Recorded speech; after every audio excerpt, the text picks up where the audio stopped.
اب یہ جو بنو قریظہ کا قبیلہ تھا، ان میں سے ایک آدمی مسلمان ہو گیا، اس کا نام تھا نعیم بن مسعود۔ یہ جب مسلمان ہوا تو آپ صلی اللہ علیہ وسلم سے آ کر پوچھنے لگا، اللہ کے نبی کوئی کام ہو تو بتائیں، بلکہ سب سے پہلے تو آ کر اللہ کے نبی کے ہاتھ پر اس نے کلمہ پڑھا۔ تو کلمہ پڑھنے کے بعد انہوں نے کہا کہ کوئی کام ہو تو مجھے بتائیں۔ تو حضور علیہ الصلوۃ والسلام نے فرمایا کہ کام یہ ہے کہ آپ اپنے قبیلے والوں کے پاس جاؤ، کوئی اس طرح کی ترکیب اختیار کرو تاکہ یہ لوگ پیچھے ہٹ جائیں۔ تو حضرت نعیم نے فرمایا، اللہ کے نبی وہاں جا کر اگر میں کوئی خلاف واقعہ بات کر لوں تو مجھے کوئی گناہ تو نہیں ہوگا؟ تو رسول اکرم صلی اللہ علیہ وسلم نے فرمایا، نہیں، آپ کو کوئی گناہ نہیں ہوگا۔ اور یاد رکھیے، اس کو کہتے ہیں جنگی پلاننگ۔ تو حضرت نعیم فوراً وہاں سے قریش کے پاس گئے، بلکہ نہیں، بنو قریظہ کے پاس گئے۔ تو بنو قریظہ کے پاس جا کر ان سے بات کی کہ دیکھو اچھی طرح میری بات سنو۔ اور عجیب بات یہ کہ ابھی بنو قریظہ کو پتہ نہیں تھا کہ نعیم مسلمان ہو گئے ہیں۔ تو حضرت نعیم نے اپنے اسلام کو ان لوگوں سے چھپایا ہوا تھا، کسی کو پتہ نہیں تھا، سب کو یہی پتہ تھا کہ یہ ہماری اپنی جماعت کا بندہ ہے۔ تو حضرت نعیم نے ان سے فرمایا کہ میری بات اچھی طرح سن لو اور اس کو اپنے دل و دماغ میں جگہ دو۔ دیکھو تم سے پہلے جو دو قبیلے تھے، بنو قینقاع اور بنو نذیر، ان دو قبیلوں کو مدینے سے بدر کر دیا، ان کا جتنا مال تھا وہ بھی سارا ان سے چھین لیا۔ تو تمہارے ساتھ بھی یہی کچھ ہونے والا ہے، لہٰذا ابھی بھی تمہارے پاس ٹائم ہے، جو تم نے معاہدہ توڑ ڈالا ہے اس معاہدے کو دوبارہ قائم کر لو، اس میں تمہاری بہتری ہے۔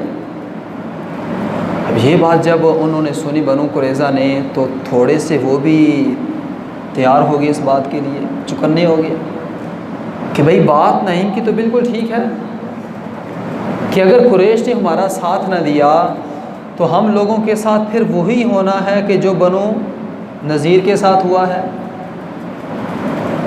تو کہیں ایسا نہ ہو جائے۔ تو حضرت نعیم نے فرمایا کہ بات سنو، قریش کے جو لوگ اس وقت تمہارے ساتھ آ کر لڑنا چاہتے ہیں، یعنی مل کر مسلمانوں کے خلاف، یہ علاقہ ان کا اپنا نہیں ہے، اور اس کے ساتھ ساتھ یہاں دیکھو ان کے بیوی بچے یہاں پر نہیں ہیں، ان کی جائیداد، ان کے مکانات یہاں پر نہیں ہیں، وہ آج لڑیں گے اس کے بعد واپس چلے جائیں گے، لیکن تمہارا مسئلہ ہے، اگر تم اپنی اس ضد پر قائم رہ گئے تو کہیں ایسا نہ ہو تمہارا بڑا نقصان ہو جائے۔ اب یہ بات بنو قریظہ جو تھے ان کی سمجھ میں آ گئی، انہوں نے کہا بالکل نعیم ہمارے مطلب کی بات کر رہے ہیں، تو لہٰذا ہمیں پیچھے ہو جانا چاہیے۔ اب حضرت نعیم کی یہ پہلی ترتیب تھی۔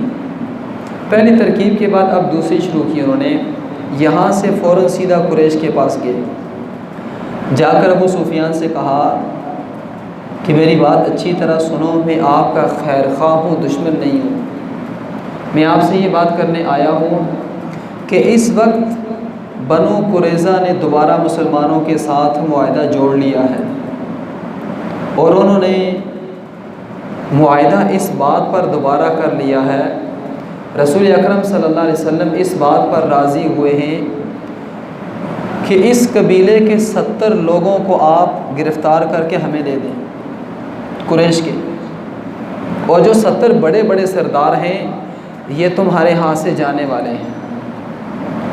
اب جب یہ بات سنی ابو سفیان نے تو ایک دم اندر سے وہ بھی ہل گیا، اسے بھی پریشانی لائق ہوئی کہ بھئی یہ کیا ہو گیا ہے، بنو قریظہ کے جو لوگ تھے وہ ہمارے ساتھ ملے تھے، اب ہمارے دشمن بن گئے۔ اب اس ترکیب کا فائدہ یہ ہوا کہ ان دونوں گروہوں کے اندر آپس میں پھوٹ پڑ گئی،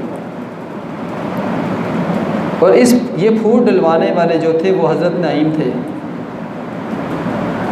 بظاہر تو یہ لگتا ہے نا کہ حضرت نعیم نے اس طرح کی یہ کام صحیح نہیں کیا، لیکن نہیں، یہ کام بالکل صحیح تھا، کیونکہ جو جنگی پلاننگ ہوتی ہے اس میں اس طرح کے کام کیے جاتے ہیں اور کرنے بھی چاہیے۔ تو تو جب ان میں پھوٹ پڑی تو اس وقت یہ لوگ الگ الگ ہو گئے۔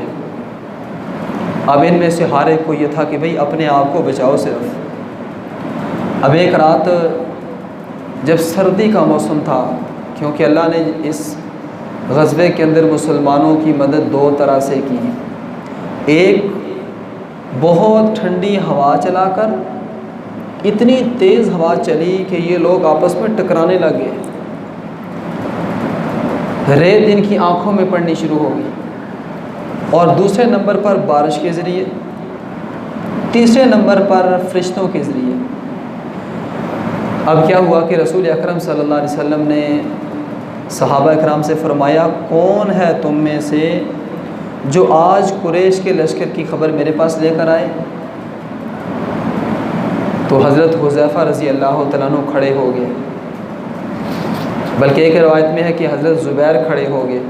تو دونوں میں سے کوئی بھی ہو سکتے ہیں، حضرت زبیر بھی ہو سکتے ہیں اور حضرت حذیفہ بھی ہو سکتے ہیں، لیکن حضرت حذیفہ کے متعلق اکثر کا قول ہے کہ حضرت حذیفہ تھے۔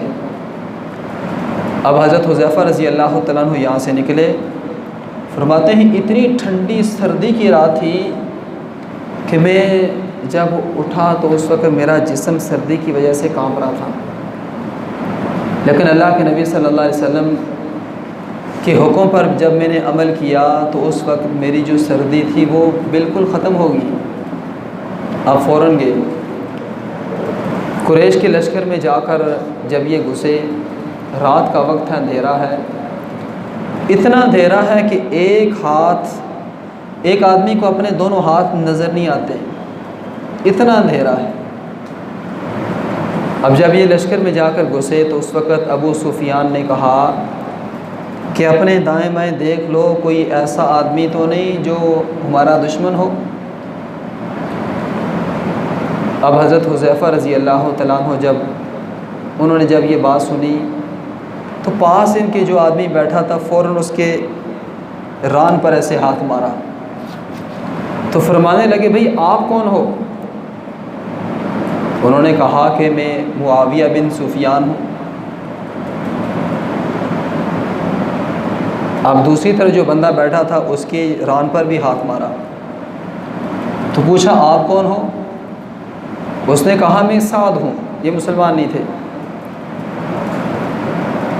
اب حضرت حذیفہ نے یہ ایسا کیوں کیا؟ یاد رکھیے، رسول اکرم صلی اللہ علیہ وسلم نے جو اپنے صحابہ تیار کیے ہیں، بڑے دانشور لوگ تیار کیے ہیں، ملنگ تیار نہیں کیے۔ اگر حضرت حذیفہ وہاں چپ کر کے بیٹھ جاتے تو پھر کیا ہوتا کہ ان کا فوراً پتہ چل جاتا، ساتھ والا آدمی ان سے پوچھتا کہ اچھا بھائی آپ بتائیں آپ کہاں سے آئے ہیں، تو ان کو پھر آگے سے اس کا جواب دینا پڑتا اور اس جواب کے اندر یہ پھنس جاتے۔ تو حضرت حذیفہ نے ان سے پوچھا کہ بھئی آپ کون ہیں؟ اسے کہتے ہیں دانشور۔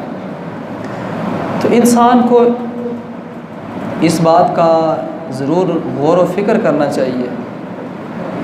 حضرت حذیفہ رضی اللہ تعالیٰ عنہ کے اس واقعے کو اپنے پلے باندھنا چاہیے کہ اللہ کے نبی صلی اللہ علیہ وسلم نے دانشور لوگ پیدا کیے ہیں، کوئی ملنگ طرح کے لوگ پیدا نہیں کیے۔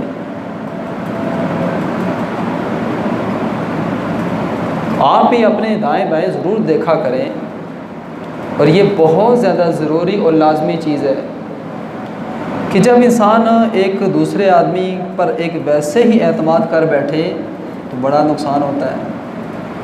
اگر حضرت حذیفہ بھی وہاں چپ کر کے بیٹھ جاتے تو بڑا نقصان ہونا تھا، لیکن اس نقصان سے کس وجہ سے بچے؟ اپنی دانشوری کی وجہ سے۔ تو ساری رات ان لوگوں کے اندر گزاری، ساری رات گزارنے کے بعد صبح سحری ہونے سے پہلے پھر وہاں سے واپس آئے، تو آ کر رسول اکرم صلی اللہ علیہ وسلم کو بتایا کہ اللہ کے نبی، ابو سفیان کا لشکر یہاں سے جانے والا ہے، اور ابو سفیان نے اپنے لشکر سے کہہ دیا ہے کہ اپنا سامان باندھو اور یہاں سے نکل جاؤ۔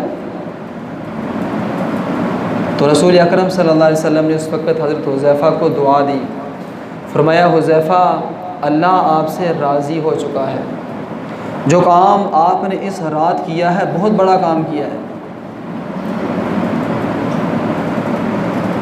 تو اللہ نے اس رات اگلی رات پھر اس طرح کی ہوا چلائی کہ اس ہوا کی وجہ سے جو ان کے خیمے تھے وہ سارے ختم ہو گئے، ٹوٹ پھوٹ کا شکار ہو گئے۔